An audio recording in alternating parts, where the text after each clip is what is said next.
Ilan pang pagbabago ang ipatutupad ng Commission on Elections sa eleksyon 2013. Kasama riyan ang paggamit ng plastic seals sa halip na padlocks sa ballot boxes. Hindi na rin daw kukunan ng thumbprint ang mga botante. May report si Tina Panganiban Perez. Sa mga nakaraang eleksyon, manual man o automated, mga padlock ang ginagamit para ikandado ang mga ballot box, mapadilaw na maliit o itim na malaki. Pero para sa eleksyon 2013, mga plastic seal na tulad nito na may serial number ang gagamitin. Kasi experience ko, padlock eh. Sabi ko, ang mahal-mahal niya, bigat-bigat, ang laki-laki, ang mahal. And yet, nung nagpa-practice ako, pinipitik lang namin yan, bumubukas eh. Yung padlock, pag ginano mo, bubukas, nahuhulog, basta Comelec padlock. Madali mang gupitin ang plastic seal, madali naman daw malaman kung napalitan ng mga ito. Wala rin daw masyadong problema sakaling gupitin ang plastic seals o magalaw ang mga balotang laman ng ballot box. Sir, lahat dapat may serial number?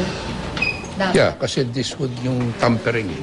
Madaling buksan, pero alam mong pinalitan. Kasi may serial number. Remember that under an automated system, hindi mo dapat masyadong pinoprotektahan na yung balota because of the picture image. Oh, meron na kasi. May image na yung balota. Malaki rin daw ang matitipid ng Comelec sa plastic seals. Ang isang plastic seal, mahigit 30 pesos lang daw. Samantalang ang padlock, 120 pesos bawat isa.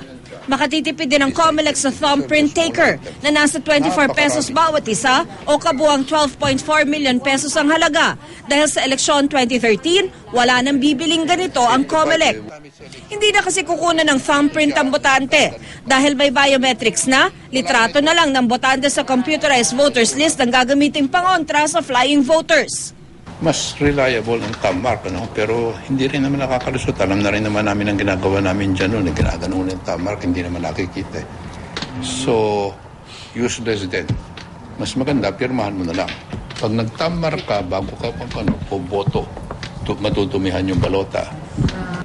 Ang balota naman, tapos nang idisenyo. Mas maigsi ito kaysa noong 2010, pero mas mahaba pa rin sa legal-sized bond paper.